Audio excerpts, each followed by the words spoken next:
Proqramlaşdırma dillərinin köməyi ilə riyazi məsələlərin modelləşdirilməsi.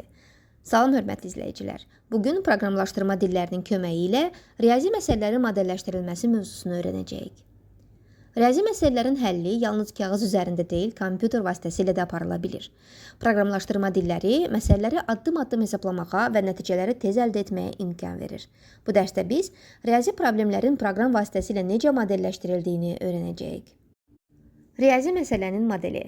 Riyazi məsələni proqramlaşdırmaq üçün əvvəlcə onu kompüter üçün başa düşülən formaya salırıq. Məsələn, cəmi, fərqi, orta qiyməti hesablamaq və funksiyanın qiymətini tapmaq kimi əməliyyatlar. Əlavə olaraq bu mərhələdə məsələni daha sadə alt problemlərə bölmək və hər bir addımı proqram vasitəsilə necə hesablamaq lazım olduğunu müəyyənləşdirmək də vacibdir. Proqramlaşdırma dilinin seçimi. Python, C++, Java və sair dillər riyazi məsələlərin modelləşdirilməsi üçün geniş istifadə olunur. Məsələn, Python sadə sintaksisi və güclü kitabxanaları ilə riyazi hesablamalar üçün çox uyğundur.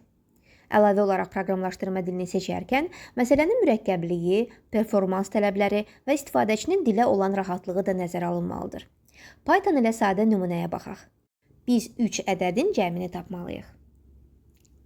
Bu proqram istifadəçidən 3 ədəd alır, cəmləyir və nəticəni göstərir. Prosesin modelləşdirilməsi mərhələləri. Problemin müəyyənləşdirilməsi. Məsələnin həqiqi məqsədini və verilən şərtlərini tam başa düşmək, hansı məlumatların lazım olduğunu və hansı nəticələrin əldə edilməli olduğunu müəyyən etmək lazımdır. Riyazi modelin qurulması. Problemin həlli üçün istifadə olunacaq riyazi düsturlar və əməliyyatlar seçilir, mürəkkəb məsələlər sadə addımlara bölünür və kompüter üçün uyğun formaya çevrilir. Proqramın yazılması. Riyazi model əsasında proqramlaşdırma dili istifadə edərək kod hazırlanır, hər addımın düzgün işləməsi təmin olunur və proqramın strukturu aydın şəkildə qurulur. Sınaq və nəticələrin yoxlanması. Hazırlanmış proqram müxtəlif giriş məlumatları ilə sınaqdan keçirilir, nəticələr nəzərdən keçirilir, səhvlər düzəldilir və proqramın dəqiqliyi təmin edilir. İndi isə test nümunələrinə baxaq.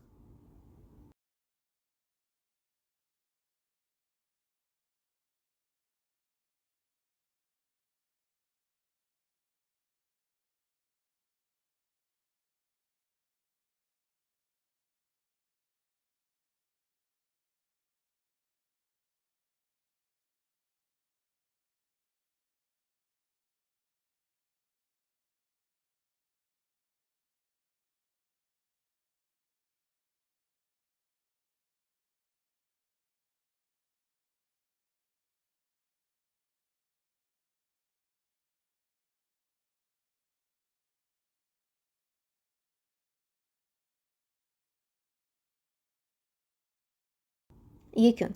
Bu dərsdə öyrəndik ki, riyazi məsələlərin kompüter vasitəsilə həlli mümkündür.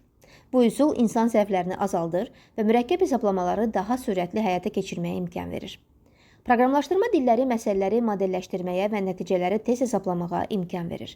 Həmçinin, proqramlar nəticələri vizual şəkildə göstərərək problemi daha yaxşı başa düşməyə kömək edir. Riyazi məsələnin modelləşdirilməsi mərhələləri. Problem, riyazi model, proqram, nəticə. Bu mərhələlər hər bir riyazi və praktiki məsələnin sistemli və dəqiq həllinə zəmin yaradır. Dərsimiz burada sona çatır. Növbəti dərsdə görüşənədək sağ olun, sizə uğurlar.